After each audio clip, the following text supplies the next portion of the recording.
entirely different perspective, and this is what I mean. Since we got independent in 1960, the Fourth Republic, which we're in right now, is the longest stretch of republic that we've had without the military intervention. Well, they always call it intervention, but we all know it's interruption. We survived President Olusegun Obasanjo from 1999 to 2007, the late Umaru Musa Yar'Adua from 2007 till 2009 or 10 or thereabouts. Goodluck Jonathan took over, completed the remaining 2 years in that administration as the vice president, won his election from 2011 till 2015. Then the APC took over after the merger of the CPC, the ACN, which was holding sway in the southwest and in Edo State as well. The CPC was coming with some huge numbers from the north. The faction of PDP, 5 disgruntled governors that left and formed the new PDP before they also joined with the APC. Of course, they won the election in 2015, ending PDP's 16 years rule, even though we had a PDP chairman that boasts of the fact that the party will rule the country for the next 60 years. But the 60 years ended in 16 years, and the APC took over 8 years of former President Muhammadu Buhari, and this is the second day of the second year of President Bola Ahmed Tinubu. But even more than the journey I just took you through, the fact that we've survived 25 years of uninterrupted democracy, that is a win for me. However, you look at democracy of 25 years and then you look at where we are as a people. You look at the cost of commodities in the market. How many bulbs of onions would 500 naira buy for you? How many pieces of tomatoes would 2,000 naira buy for you? How much is the bag of rice? How much is a tuber of yam? How much is a derica of rice? How much is a cup of beans? How much is a paint bucket of gari? How are people surviving? Cost of public transportation in an oil producing country like Nigeria with so much deposit of natural resources that we have. People are buying fuel for 670, for 720. Small businesses are folding up and struggling to survive. Multinational companies are leaving the country because of epileptic power supply. Trillions of taxpayers' monies have been pumped into the power sector in this country from 1999 till now, and we've not been able to make as much progress as I would have loved to make. What happened to the security architecture of this country?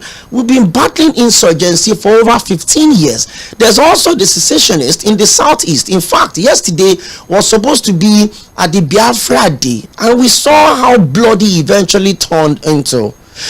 Well, we're going to appraise our journey for the past 25 years. If truly we've made considerable progress, you'd expect a 25-year-old man to have been able to separate his left from the right.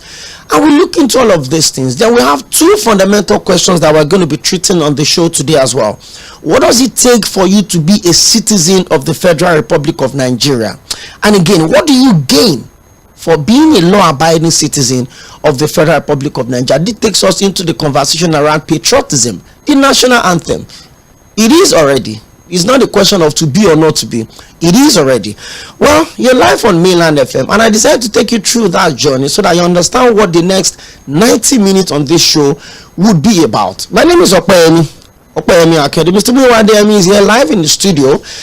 Usually it doesn't come on Friday, but I had to beg him yesterday that we started this journey together exactly on the 13th of May. That's the scorecard series, and today is the 31st of May, the last day in the month of May, which happens to be a Friday as well. So he started this with me, so it's only normal for me to bring in so that I could end it. Mr. WG, it's another beautiful Friday, and it's a different feeling. This is the first time you're being on the show on a Friday. Good evening, and thank you for coming out of your busy schedule to be with me on the show today. Yeah, good evening, OPEYEMI, and good evening, our listeners. Well, to start with, I heard it's a different conversation. Last week, Thursday on the show, we talked about the House of Reps passing the bill, transmitting it to the Senate for harmonization, which was done on Tuesday rather, and Mr. President signed it into law. So we have a new, I'm going to agree that it's a new national anthem, because a lot of people now, or a lot of Gen Zs now, don't have an idea of what the national anthem is about. and in a country that about 66% of the population are young people, I want to assume that this national anthem is new to a lot of people. So maybe we should just flip the conversation again, Mr. Muyiwa. How important was this national anthem speech? But before you respond, I will play you a sound bite. You would hear what the president said 2 years ago on the 62nd anniversary of Nigeria, what he said about the national anthem that had been brought back. You listen to what he said, and Mr. Muyiwa Adeyemi will take over from there. I'll be back.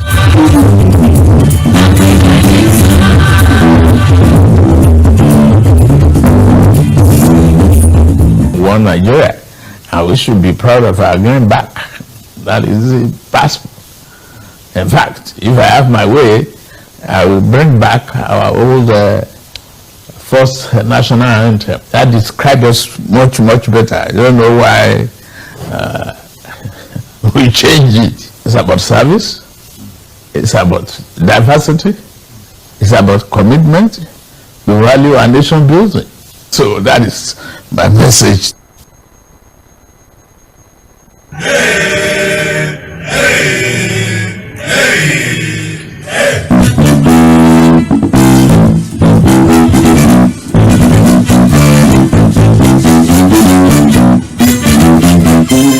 If I had my way, I would have brought it back, because I don't know why we changed it. It was a statement that defines us. It talks about service, diversity, commitment, and nation building. Mr. Muyiwa Adeyemi, at this crucial point of Nigeria's democracy, I remember about 2 weeks ago we talked about the healing process. That have we truly healed from all of the wounds of the last election, an election that divided us across different biases, ethnic, religious, tribal. What is the phase that this anthem is going to usher this country into going forward? Well, I think as an analyst, I wouldn't want to do any personal opinion on this, but let's just analyze the matter. I think for people to understand perhaps what is actually happening. Well, is when the president brought this idea, I think we saw his hand. Immediately we see the Senate leader and House of leader simultaneously presenting the bill, and the kind of accelerated hearing I think they gave this particular day. And I want to say again that I have not seen a particular bill in this dispensation, even in this our democracy, that had the fastest the pass through the legislative processes within 1.5 weeks from day to become a law. I think within those 1.5 weeks, I think both houses, both the Senate and Rep, I think discussed this matter, passed it, had a public hearing, whatever that means, harmonized it, and by Wednesday, I think it has become a law.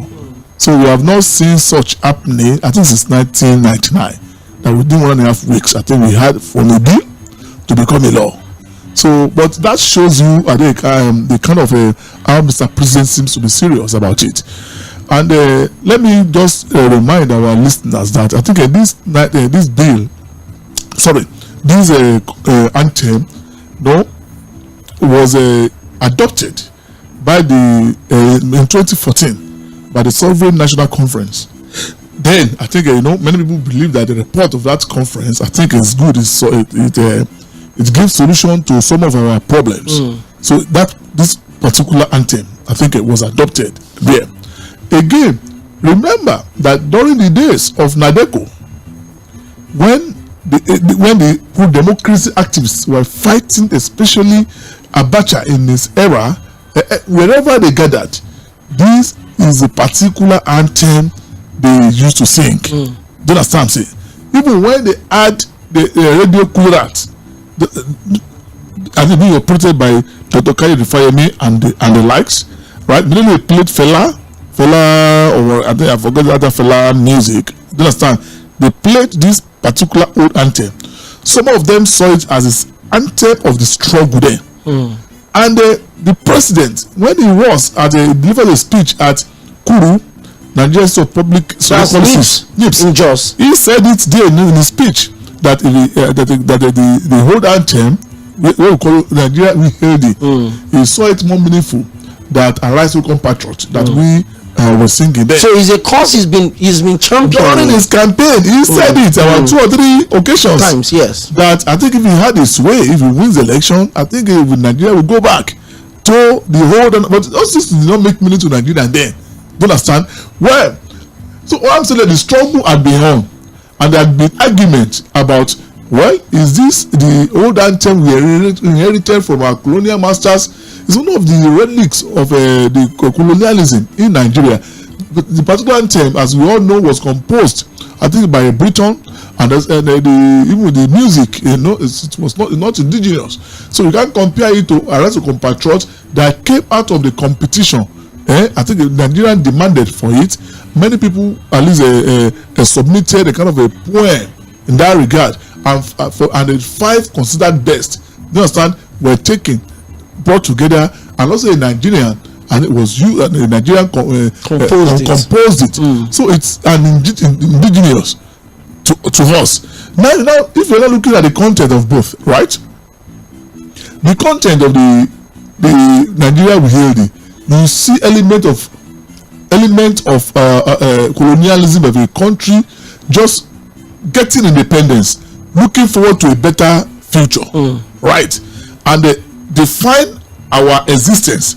That existence I'm talking about was a foundation of our country, that in brotherhood we stand, though tribes and tongue may differ. Do you understand? So meaning that is speaking to the true federalism, in which the founding fathers of this country started this government.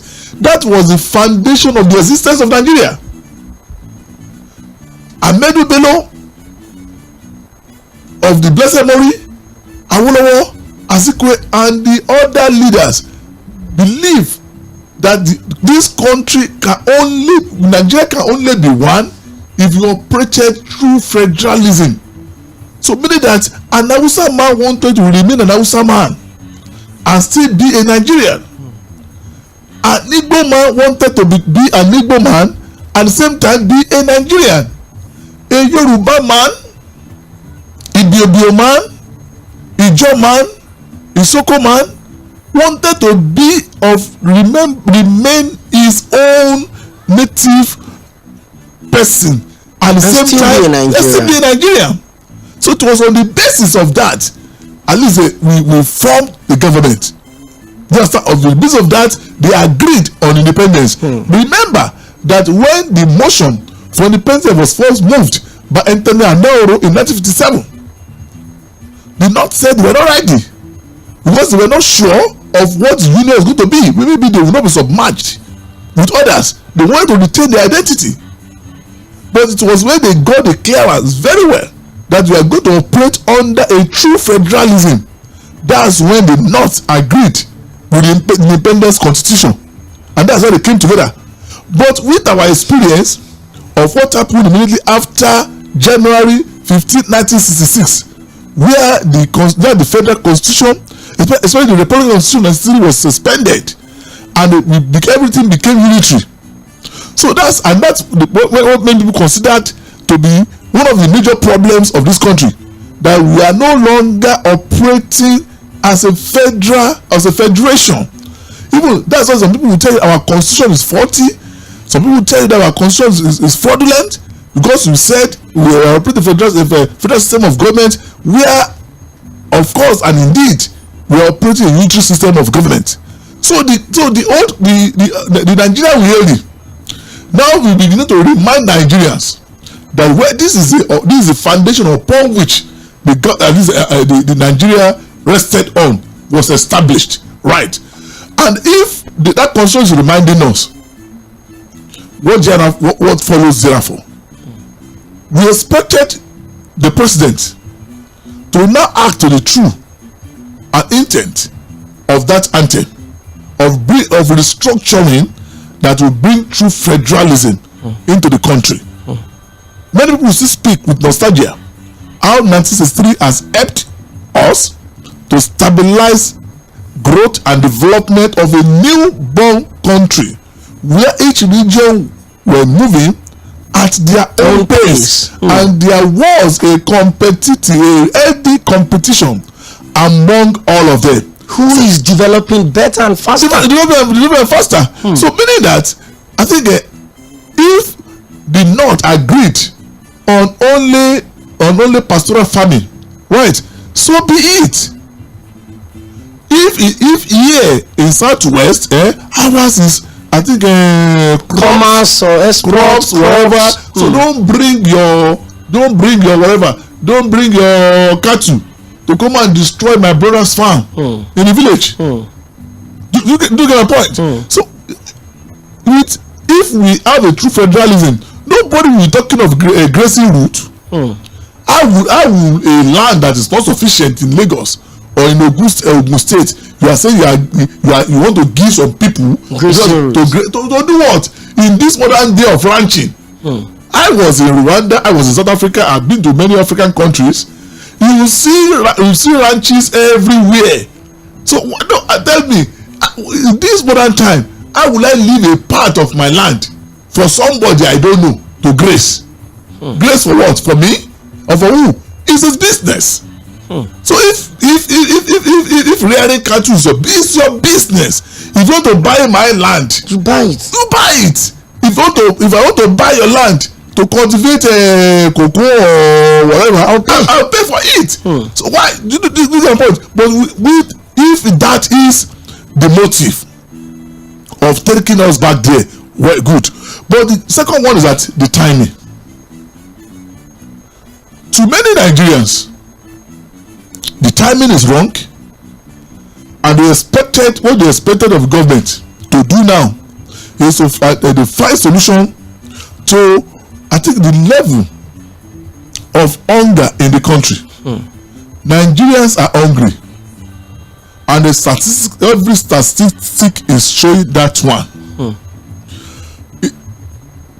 If you look at statistics, everything we want to talk about, even when Buhari came in, we knew how much was a bag of rice. Even when Buhari left, May last year, we knew how much was a bag of rice, around 30-something naira. The dollar was 735 then.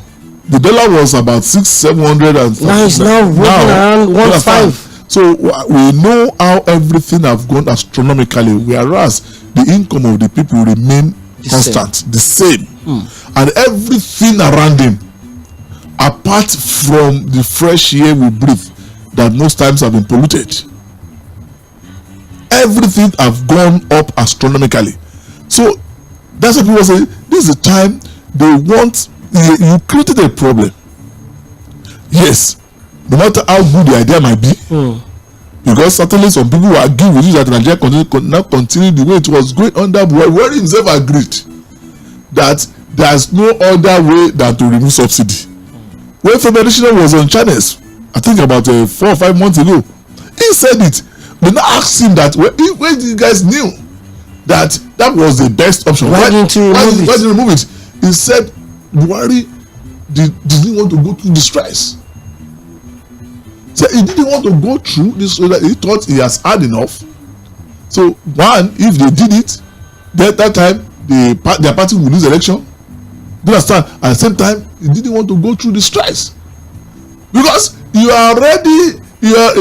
go to a stage that about 37% of your income is being spent to pay debt, and you continue to accumulate, and you are continue accumulating that debt to import fuel. So if a country has got to a stage that 97% of your income, a country is used to service debt, to the extent that IMF were telling Nigeria to borrow responsibly, because we're almost getting to our debt ceiling. No, you passed it. You have passed it. Do you understand? So, but we are saying that the problem has been created, the solutions have not been provided. So that's why Nigeria, I think we're with what is happening now. Do you understand? We are looking up to government, at least, to stop this level of hunger. People are hungry. So we want you to look into it. Nigerians are looking forward to the president to look at the spate of killing, insecurity. All what you promised about making the country better secured, we have not seen that. Today, yesterday they still killed many people, they still kill soldiers. You understand? So the discontent in the land is growing. We see what happened in IPOB yesterday. They killed soldiers. They shut down a whole region. But have you addressed all these matters? Let me shock you. Some schools in many local governments in Southeast, they don't sing the Nigerian anthem again. The Biafra people have stopped them. They don't sing anthem. They don't recite pledge. And for them to continue to be in peace, they listen to the IPOB and separatist groups. So who are those people who are not changing that? If we want a whole region, the country, no schools there, you dare not sing that anthem, you dare not recite national pledge, you have not found a solution to that problem. There is no problem without solution. To me, I think that was saying brotherhood we stand. We were not welded together. I think by let's say by soldering iron that you cannot separate. What brought us together was not the Mosaic law that was cast on stone. If the Southeast, there is serious agitation in the Southeast of this magnitude, conduct a referendum. If they win, they go. If they win, they go. And if the judge says no to the referendum, then you cannot deal decisively if your people say they are not going, then you deal decisively with separatist groups. Conduct the referendum there. Sit them together. Let's sit down together. Discuss. Let them discuss thoroughly. Let there be a free and fair call international committee to go and conduct the referendum in any terms agreed. If majority says they are going, why not? What we wanted is peace.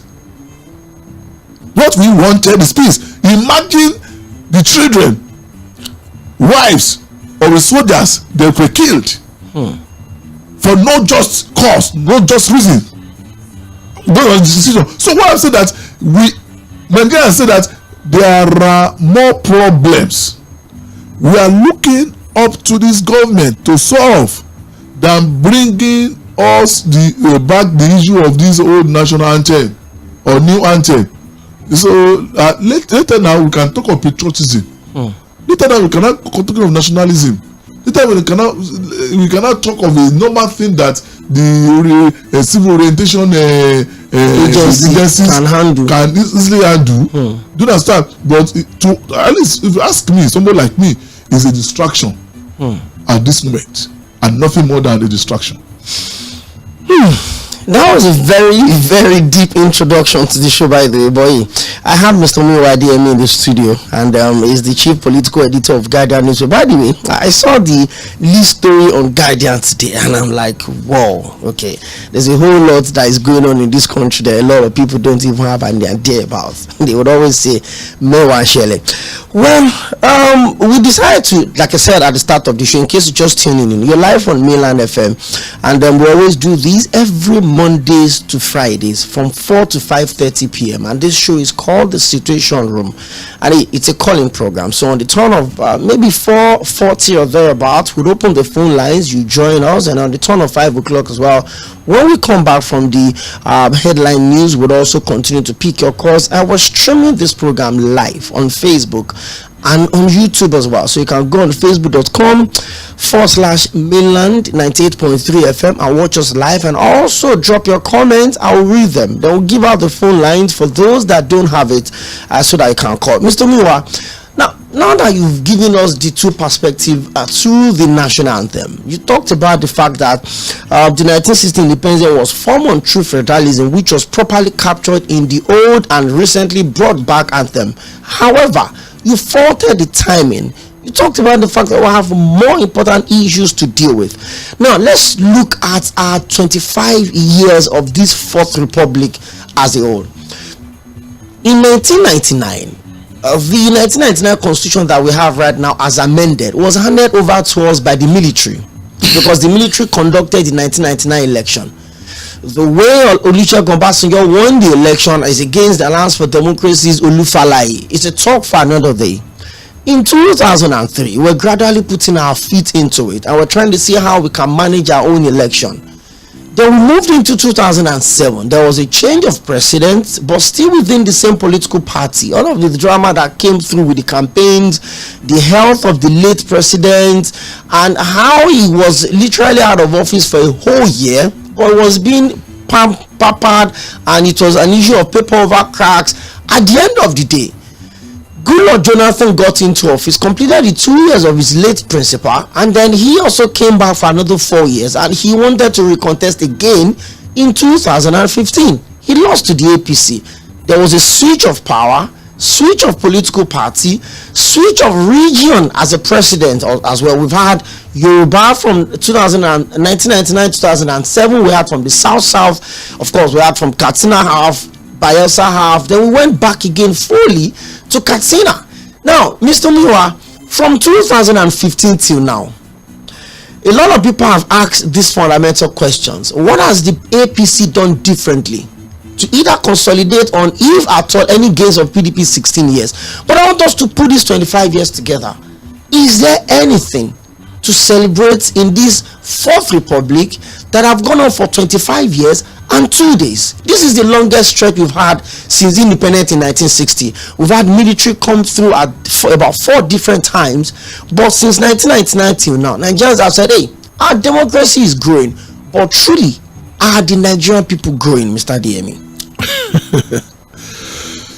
Well, I think let me approach this issue this way. Let me congratulate the country that for 25 years, I think Nigerians have been having a say in quotes, in who governs them. And whatever we are saying, democracy is far, far better than talking of military government. Anybody talking of military government at this moment of our nation or whatever, maybe has forgotten it was alive. I think when military was still ruling, because most of these Gen Z guys, I think they never knew and never felt the impact of military. And I think most Nigerians are less than 35 years may not, I think, really understand. Even 40 may not even understand, because a child of 15 years just leaving secondary school, and they may not know, I think, the kind of havoc military cost, I think, to our country, unless those who had interest in history. You understand? So, but let's say that whatever is happening, democracy is far, far better than the military. And that to having a 25-year-old stretch.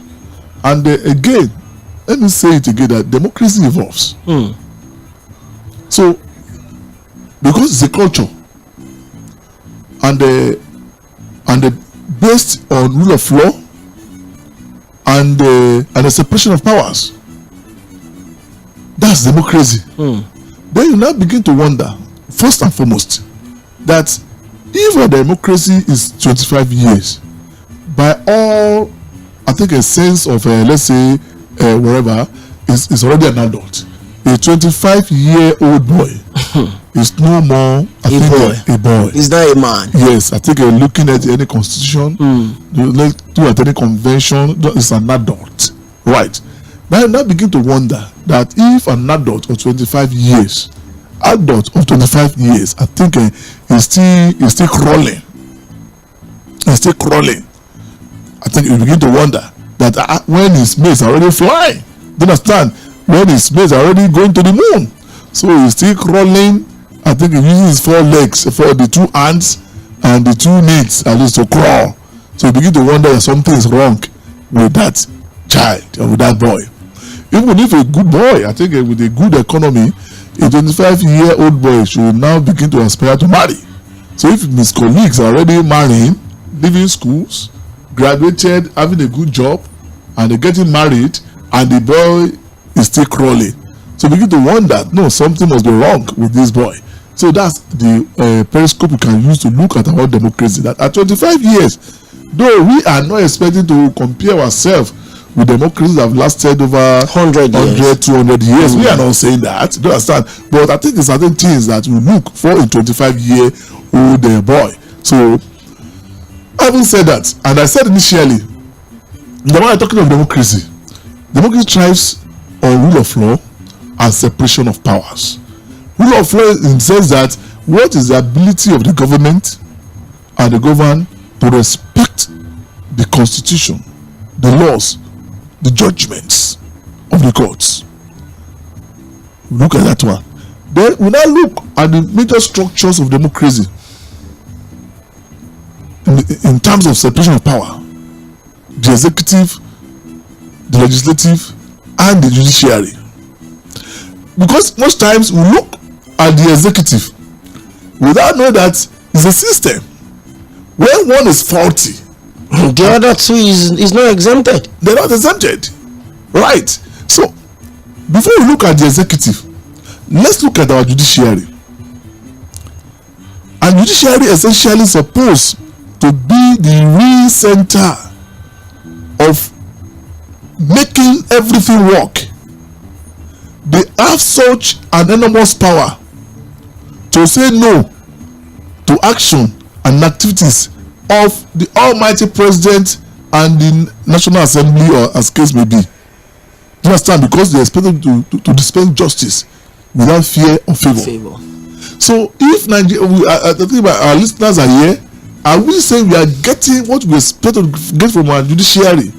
The kind of contradictory judgments, ex parte order, restraining order, execution, all those things we are getting. Are they doing all this in consideration or considering the rule of law? Are they doing according to the law or to other motives? Your guess is as good as mine. Go see what is happening in Kano now.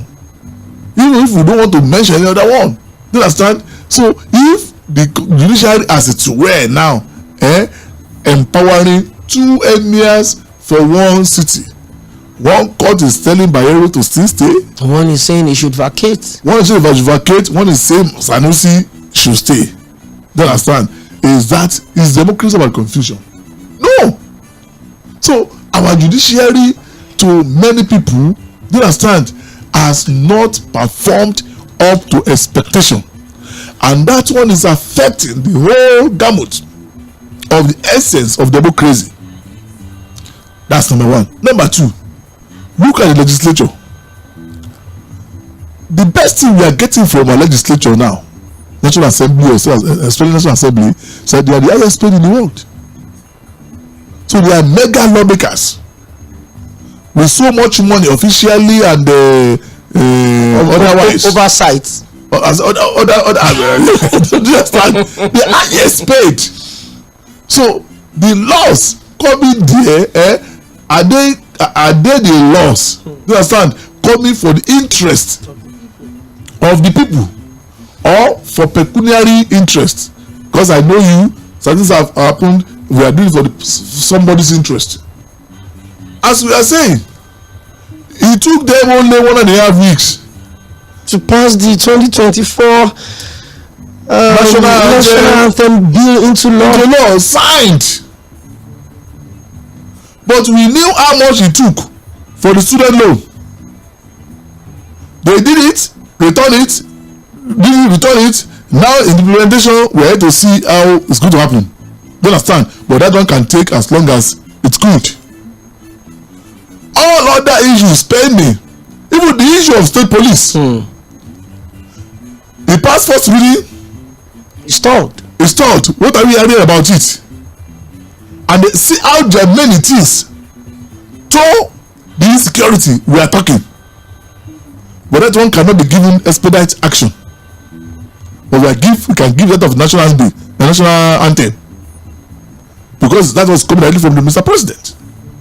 So these are the things we get to look at our legislature. Are they really their oversight functions? I was talking to somebody. The office of the Auditor General of Nigeria was supposed to be supervised by the National Assembly. often are they doing that one? In checking the books of the country, part of the oversight function, to know what they are. There's a lot of misapplication. I'm not saying stealing here now, but I'm talking of misapplication of fund. The 90 billion used to subsidize Hajj, where is that the Nigeria constitution? From which fund did that one come out from? Who approved it? Those are the questions we begin to ask. No, from where? I think when I'm talking about, we all of us Google the 2024 appropriation bill signed into law. Is there any money appropriated for religion? So where does that money come from? Was there any another budget, supplementary budget submitted to the president where it was signed? And I'm not saying here that if we can only appropriate how much 6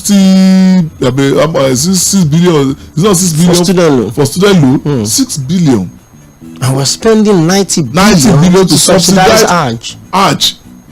Somebody's religious commitment, individual ambition. What is National Assembly doing? They start asking questions about where you get that money, because you didn't appropriate for it. So our legislature that's supposed to be, they call National Assembly bastion of democracy. That's where I think things, politics, decision is being played. Were being played. But what's the result we are getting from that? So if you're having the weak judiciary, we're having a very weak legislature, and they will respect the executive, do you understand, that owns all the powers without being checked, and we are not expecting any abuse. When they say power corrupts, absolute power corrupt, absolutely. Do you understand? So those structures are those things that we begin to look into. And how do we now begin to mend fences? Listen, Trump was just committed yesterday. Found guilty yesterday, right? But while Trump was the president of America, some of us are so afraid of him. It's why some of us have let's kind of bias for Democratic Party. Some of us here, right? We are so afraid. But the structure in America was able to curtail him not to do some of the things he would have loved to do. His immigration, when he was talking of putting walls, banning people from coming to America, Nigerians got more visa under Trump than Joe Biden. Even the Clinton. These are facts and figures that are there. Even more than under Obama that had African roots. Because the structure in America did not allow that rapid decision to come to play. So it's the structure that make democracy to work, not individual. And the country where individuals are powerful than the structure, they've not really started playing democracy. So what we have in the last 25 years is still a caricature of democracy, not democracy as is expected to play, because democracy thrives on structures, not on individual. Once an individual wants to go beyond his expected limit, the structure is there to control the fellow, no matter how powerful he is. But here in Nigeria, it's individual, and that's not democracy. So we have not been completely shelved or detach ourselves from military mentality. We have not. That's why you see some government behaving like emirs. You see some government behaving like a traditional ruler, without knowing that the power they are holding belongs to the people. So they just behaving as if it was their birthright to be in that office, and because they know they can manipulate the system in the next 4 years to get what they wanted, even when they did not deserve it.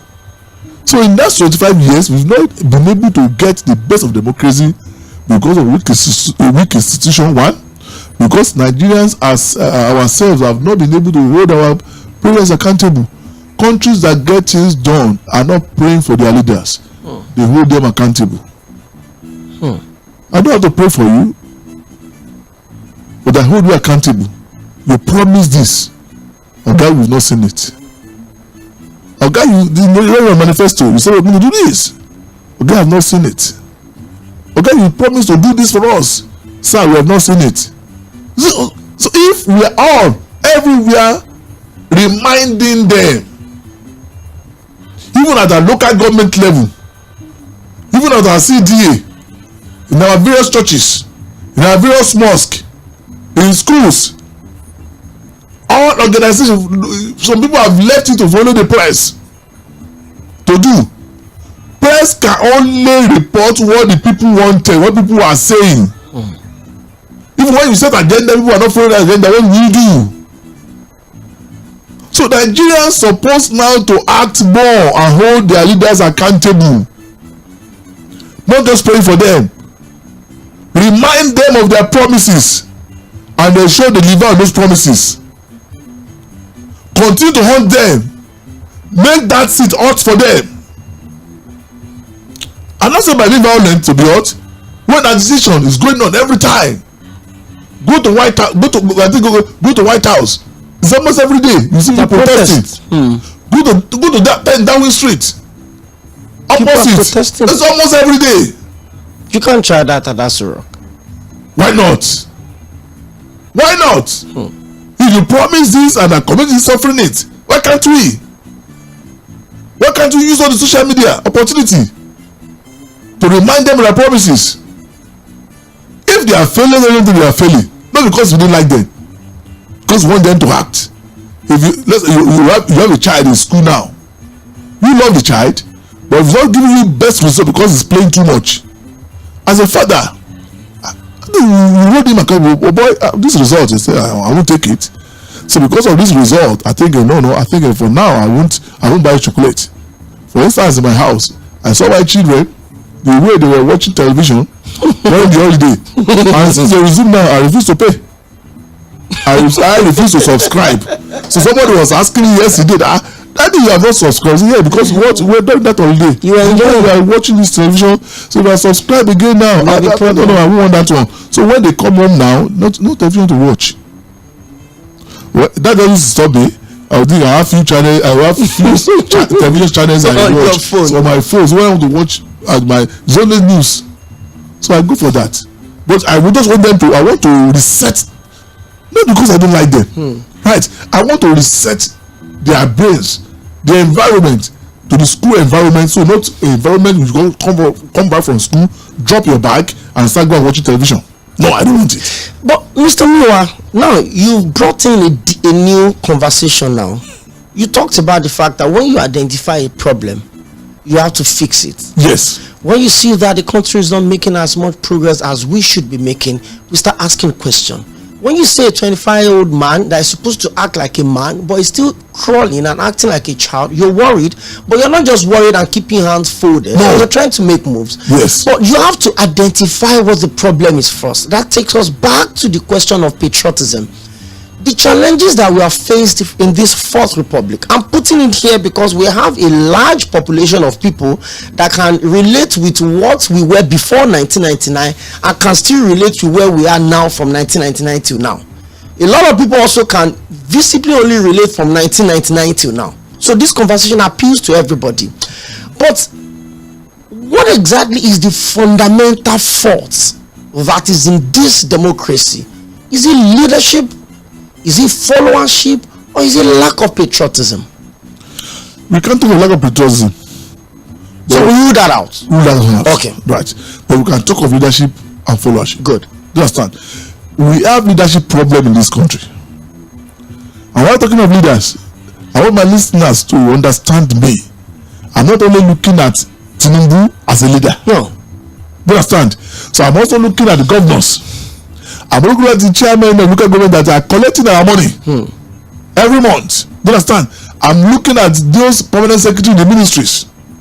I'm looking at the ministers, and I'm looking at CDA chairmen. I've seen CDA chairmen collecting money on behalf of their community, they understand, and disappeared. Account for it. No, I'm talking about religious leaders. Yeah, now. I mean, this is the moment you begin to see religious leaders at Onjapa.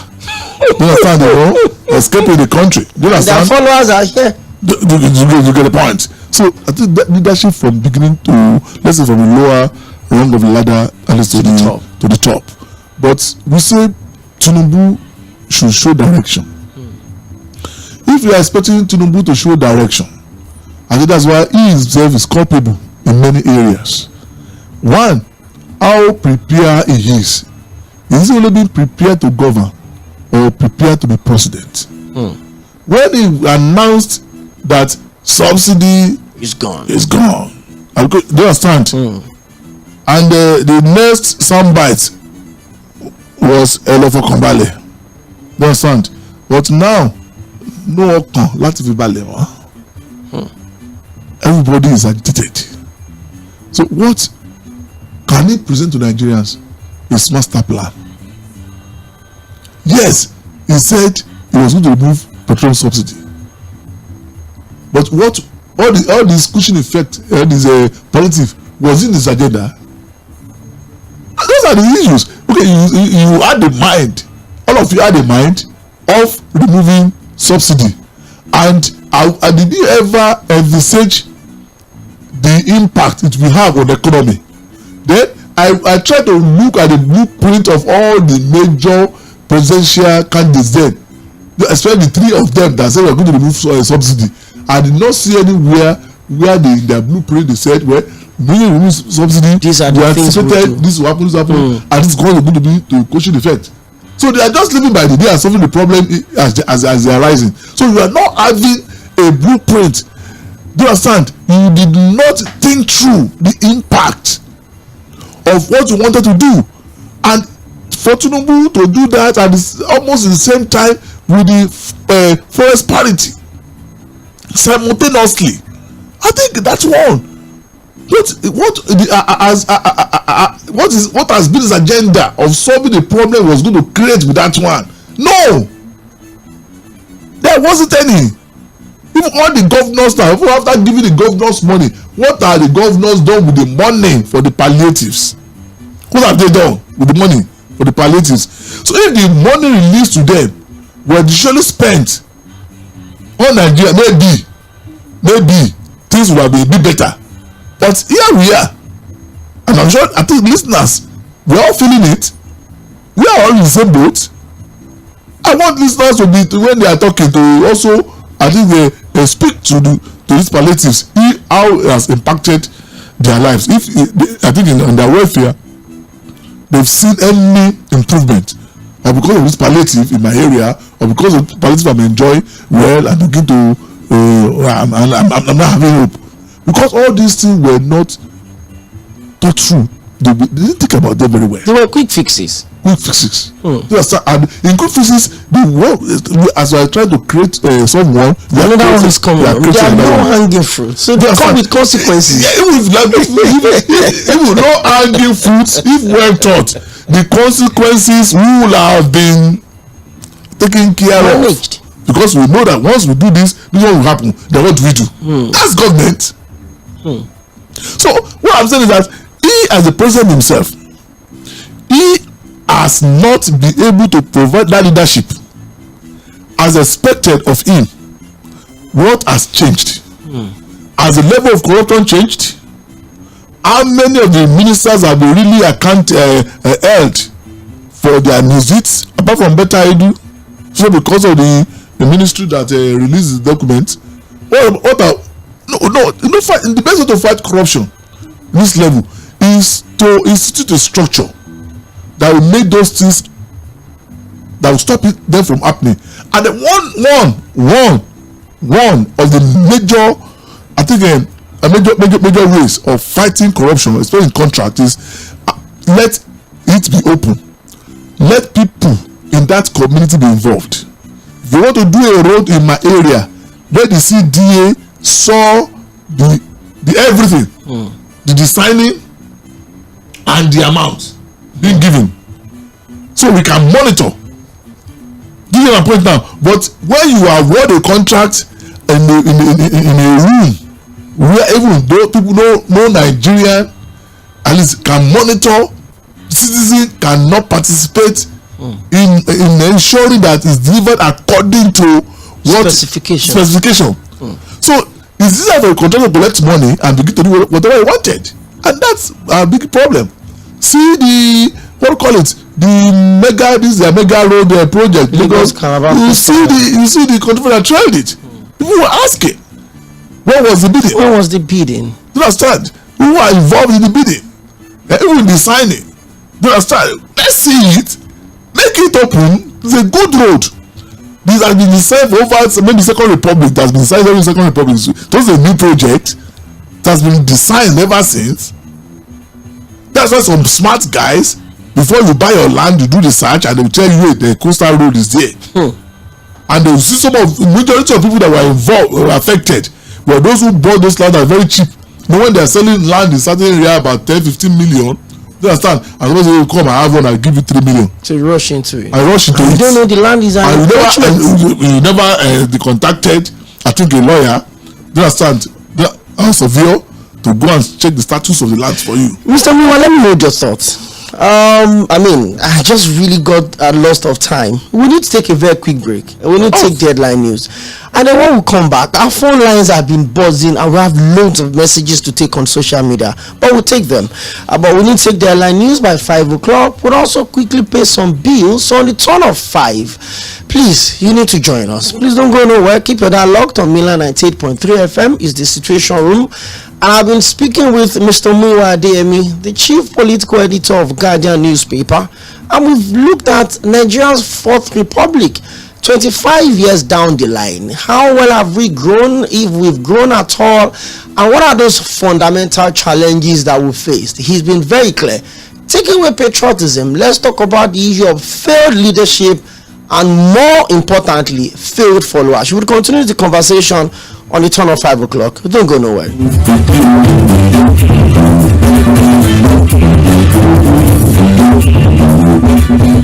Things seem anxious and uncertain. I understand the hardship we face. I wish there were other ways, but there's not. If there were, in our quest to bring to the table issue-based conversation around nationhood and development. With me, Mainland 98.3 FM, your number one radio. Reaching stars, the south of Lagos. Headline news on 98.3 Mainland FM.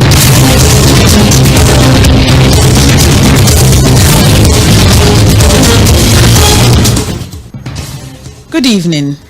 Headline news on Mainland 98.3 FM. My name is Omobola Sandra. President Tinubu justifies reintroduction of old national anthem, says it's my priority. Calm in Kano as Sanusi and Bayero hold parallel Friday prayers. NAMA urges federal government to reverse 50% IGR deduction in the interest of safety. Court grants 5 million naira bail to Chioma Okoli in Erisco Foods online commentary case. On the foreign scene, 3 dead, 16 injured as Russian missiles strike residential areas in Kharkiv. And in sports, Liverpool interested in 14-goal Black Star amid uncertain Mohamed Salah future. That's the headline news on Mainland FM. Details at 5:30.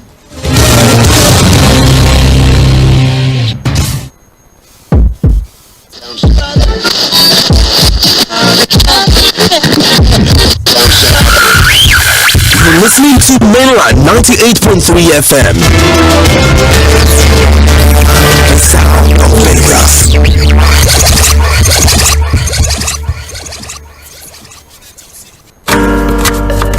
correct food, they always give me joy. That's why anytime when I dey cook like this, I dey always season am with no cubes. Come add correct vegetables inside. Ugu, tatashe, shombo, onions. No one wey I no dey put. Na im make my pikin dem dey always enjoy my cooking. Daddy, I never ⴏ I want more. You see, all your food with correct vegetables. Come season am with no cubes for that ogbonge delicious taste. Today, chop better. Purified water show cement na confirm. #1 waterproof cement for Naija. Ogbonge cement for waterlogged areas. #1 waterproof cement for Naija. Purified water show cement number one. Purified waterproof cement Good full stop for water wahala. Purified water show cement water go collect. For Tanjamu house, foundation and basement to go. Ogbonge cement for waterlogged areas. #1 waterproof cement for Naija.